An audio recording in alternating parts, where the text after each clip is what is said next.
Right. This one I don't think will be on your list, but definitely needs to be on one of mine. It's Let's Talk About Feelings by Lagwagon.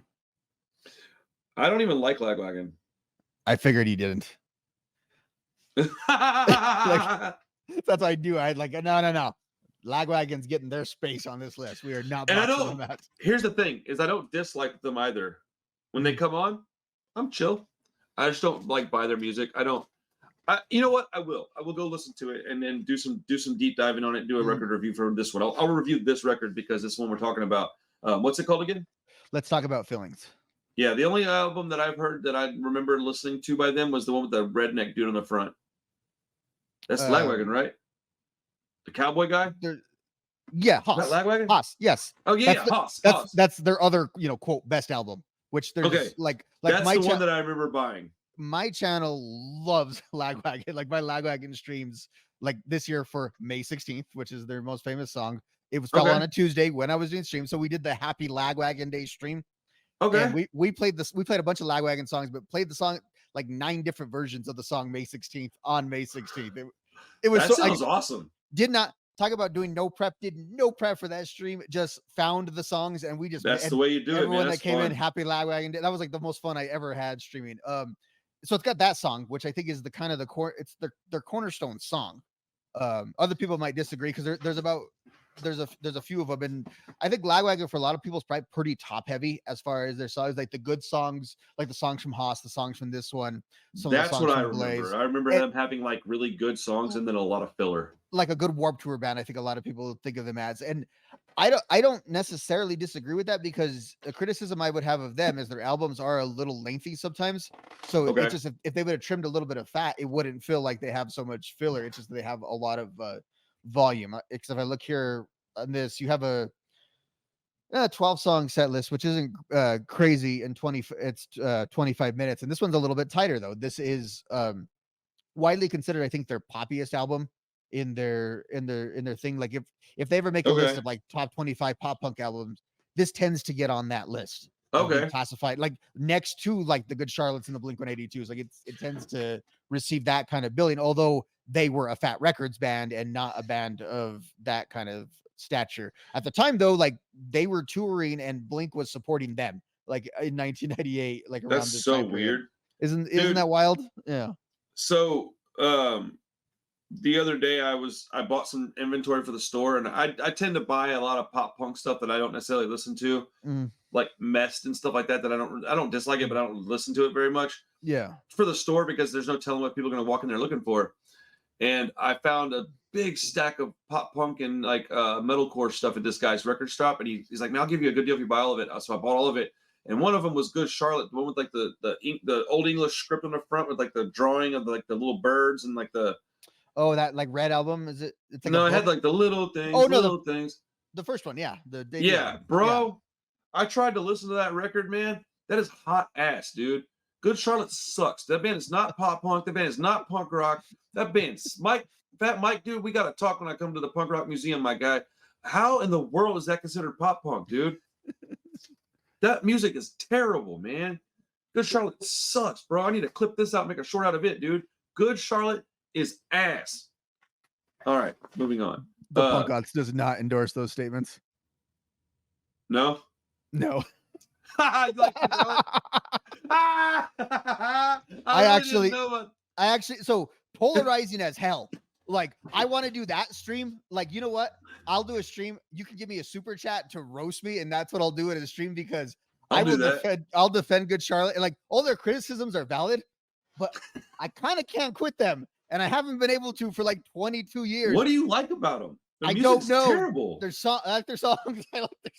So like they got like a couple of songs. Like I figured it out. Usually with bands like that, the hits kind of suck, and then the rest of the album is pretty good. It's like the opposite. Like the hits are like pretty catchy, and I'm like, oh, I remember this song. And then the rest of the album just was big chunks of dick, bro. So the second album in particular, not the one you're talking about, the one right after that they really blew up on. In my opinion, that is the first ever pop punk record made for children.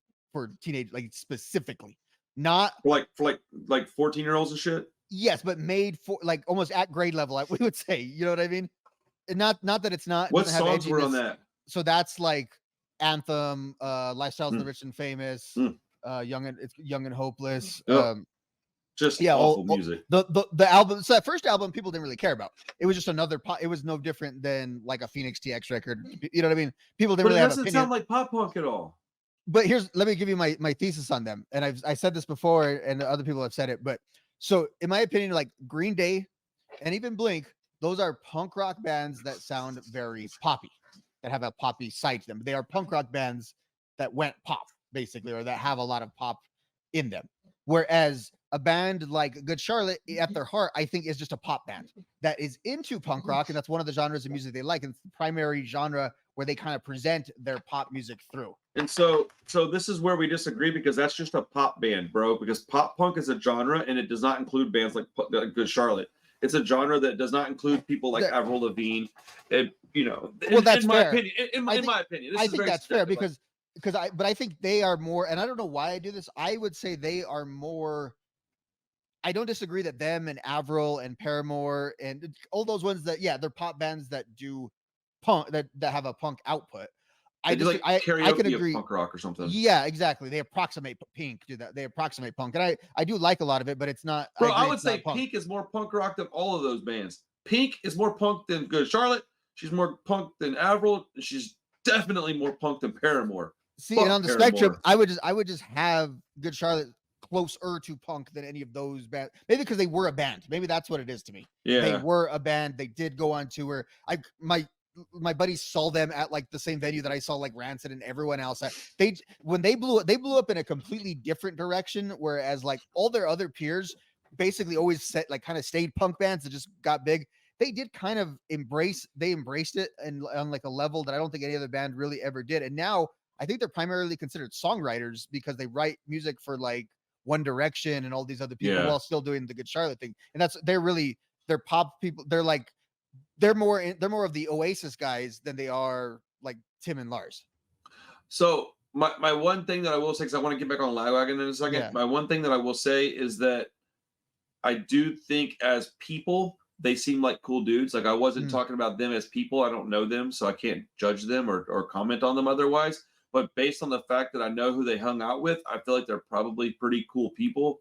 So I just want to clarify that I'm talking strictly about their music. I don't care about their clothing. I don't care about just their music. And I just don't get it, man. Real like famous punk rockers like the We Say Have Cred all endorse them as far as like dudes. It's weird, isn't it? Insane. Yeah, it's kind of funny. Cool. They got to be cool dudes then. And I mean, I don't doubt for a second that they listen to real punk rock. No, I just think that they were giving it up. See, this is a good example of like, do I think it's okay to sell out? Yes.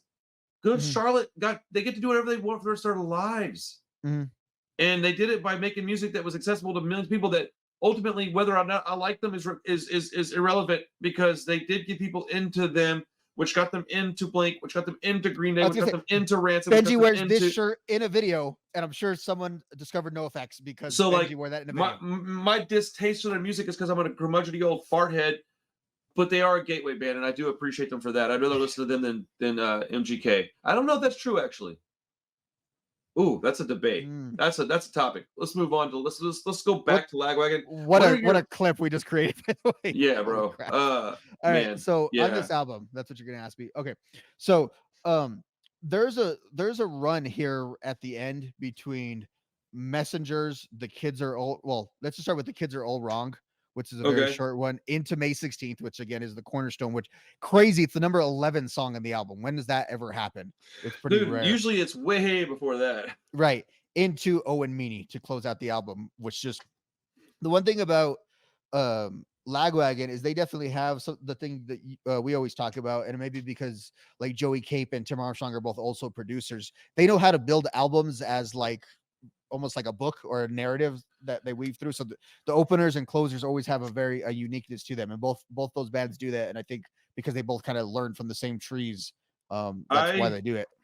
I have a feeling that after this, I'm going to go listen to them and then have a lot more respect for them and wish I had liked them more back then. Because based on what you're telling me, it's all stuff that I appreciate about music. If you don't like them, it'll be this album that you don't like though also. So that's what I would say. Of course. Why? Well, because this is their most accessible album. Yeah, and it's the thing about them is like kind of similar to Blink-182 in that they're a little bit of a jokey band. So sometimes they get a little jokey, and it's not that it was not funny the first time. It just you hear it so many times it kind of loses its sting. Now, one thing about this album, which became I think a staple for how influential this album was to a lot of that stuff we were just talking about, the really famous stuff, is this is one of the first times where you have a lot of like clipped in drops from like movies.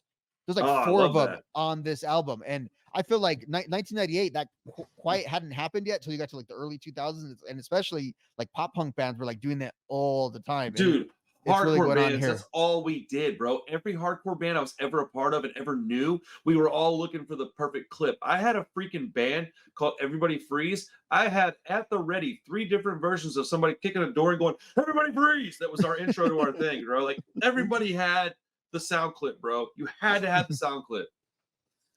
Yeah, and there's multiple ones in here. You know, my first example might be on the is it Robin in the Hood, the one EP that Sublime put out. And there's a lot of like old like 70s TV like stuff I don't know what, like you have to be in the Sublime state of mind to fully appreciate. Shout out to Sublime for being awesome. They come up every week on the podcast organically. We don't plan this, and it's really weird. That's a testament to them. Again, I think this is what underground Blink-182 would sound like. That's basically what Lagwagon is in this era. It's like they're not as charming as like the Blinks and the Green Days and those guys, so they never could become that level of pop star, but they were very much peers with those bands at that same time. And it's not to say one is necessarily better than the other, they just didn't have the specific things that made those bands like those sort of intangibles, although they are everlasting. Like I saw them like about a year ago. A lot of people have a problem with Joey Cape's voice nowadays. It's very shot because he sang so high pitched back in this era and didn't know how to sing as well. So his voice is just gravelly and gruff. I still think it's an amazing experience live, but there's a little bit of a dividing line currently. I probably would like it better all gravelly and stuff. That's the kind of vocals I tend to really enjoy. But yeah, I mean, check it out, and then like I would say go in reverse, go from here and then go back in albums. I can do that, and you can get that. And then 2003's Blaze, I think is really good too, as like a tack on.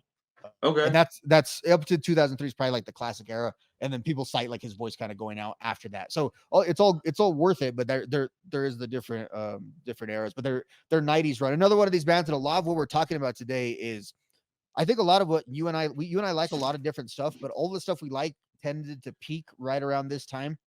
And so we're from like 97 to like 2004. There's like a 7-year period where these bands that's like the prime years for my music. That's like they're all hot. Like everything both you and I like, even the difference that we like, it was all pretty good in this time period. It was all pretty happening. Yeah. Anything else you want to talk about Lagwagon before we move on? No. Okay. So my next album, dude. So this is one that I knew you weren't going to have on your list. Not because you don't like the band, but because this is exactly the kind of music I listen to this day. I still listen to this almost every day. I listen to this record almost every week. So we're going to go with The Unseen, Lord.